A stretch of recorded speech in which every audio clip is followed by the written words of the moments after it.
Conforme você envelhece, seu cérebro não se mantém do jeito que costumava ser. Um cogumelo pode ser a chave para manter seu cérebro saudável. As pessoas sabem sobre o valor medicinal dos cogumelos há séculos e as pesquisas acadêmicas também. Principalmente sobre cogumelo juba de leão, que parece apoiar o conhecimento geral sobre esse assunto. Por meio de estudos de células individuais em roedores e em humanos, os cientistas descobriram que compostos específicos no cogumelo juba de leão estimulam os nervos e as células cerebrais a crescer e mantê-los vivos por mais tempo.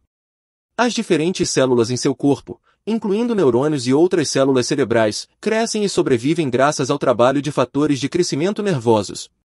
Essas são proteínas que seu corpo produz que se ligam a receptores nessas células e iniciam toda uma cascata de sinais que terminam na morte da célula ou crescimento. Então os fatores de crescimento do nervo são realmente importantes para manter suas células vivas e saudáveis. Os cientistas descobriram que o extrato do cogumelo juba de leão estimula o crescimento celular tardio, tornando esses fatores de crescimento melhores em seu trabalho. Eles basicamente dizem ao seu corpo para produzir mais fatores de crescimento do nervo para que eles possam iniciar mais crescimento. Por exemplo, quando os cientistas expuseram células adrenais de ratos ao extrato do juba de leão, eles descobriram que as células cresceram mais, e não apenas mais do que as células que não receberam nenhum extrato, mas ainda mais do que as células que foram expostas naturalmente a quantidades de fatores de crescimento nervoso.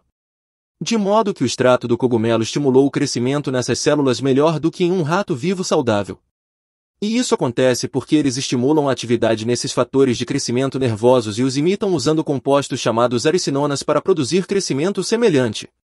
Então eles não apenas estimulam fatores de crescimento, mas também simulam fatores de crescimento por meio desses métodos. O cogumelo juba de leão ajuda as células cerebrais a crescerem, a se estender para fora para interagir com outras células e permanecerem vivas. E todos esses benefícios celulares podem se traduzir em uma melhor função cerebral. A Suíça, a Itália e a Eslovênia descobriram que suplementar as dietas com cogumelo juba de leão por 2 meses melhorou a memória. Em um estudo em laboratório, camundongos foram alimentados com juba de leão por 2 meses e depois observados enquanto realizavam um teste de memória comumente usado. Foi constatado que eles se lembravam dos estímulos antigos melhor do que os que não comeram uma dieta enriquecida com juba de leão. Os dados realmente se somam aos experimentos em células, e se alinham bem com experimentos com cogumelos juba de leão. Ambos aumentaram a criação de novas células no hipocampo, centro de memória do cérebro, e memória melhorada. E essas novas células estão trabalhando.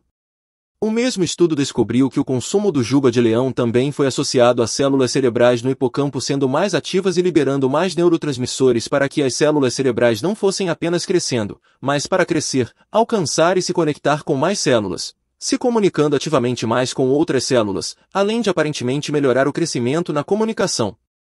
Também há evidências de que o extrato do juba de leão pode ajudar suas células cerebrais a viver mais tempo e ajudar no sistema imunológico do cérebro. Nessas células há uma enzima que causa inflamação, e muitas vezes leva à morte celular. Um estudo coreano publicado em 2019 descobriu que uma dose baixa de cogumelo juba de leão diminuiu o número de células cerebrais que expressam essa enzima, proporcionando um efeito anti-inflamatório na manutenção dessas células da morte. Esse efeito vem de um conjunto diferente de compostos existente no juba de leão chamados arenazinas, que iniciam outra cascata de sinais que reduz a inflamação. Então alguns estudos celulares estão apontando para que as arenazinas são os compostos do cogumelo responsáveis por melhorar a função das células cerebrais e memória. Mas o que acontece nos humanos? Bem, o cogumelo parece trazer os mesmos benefícios para nós, mas os cientistas não têm certeza de quais compostos presentes no juba de leão estão criando esses efeitos. Em um estudo japonês de 2019, um teste de memória em um grupo, o desempenho foi mais alto do que eles tinham antes de tomar os suplementos, e os fatores de crescimento que eram tão críticos em experimentos celulares também foi diferente em pessoas diagnosticadas com a doença de Alzheimer. Então talvez possam ter algumas implicações importantes para esta pesquisa no futuro. Por enquanto, as evidências sugerem que os fatores de crescimento nervoso são as proteínas por trás do efeito do juba de leão, mas os pesquisadores ainda não têm certeza de como o cogumelo os faz funcionar. O juba de leão é conhecido por estimular fatores de crescimento. Outros compostos como arenazinas também foram propostos porque estudos em células humanas descobriram que os nódulos Arissa sozinhos não fornecem os mesmos benefícios que o cogumelo inteiro. Pelo menos não em concentrações naturais, e aeronacines são conhecidas por estimular fatores de crescimento, então os pesquisadores ainda estão tentando descobrir o que exatamente sobre o juba de leão leva ao seu efeito restaurador. Pode ser uma combinação de arenasinas de arosinona e talvez até outras também, mas de qualquer forma eles tendem a concordar que o cogumelo juba de leão tem o potencial para ser realmente um superalimento para o cérebro. Compre seu extrato em www.cogumelojubadeleão.com e nos siga no Instagram para ficar por dentro de todas as novidades. @cogumelojuba de leão.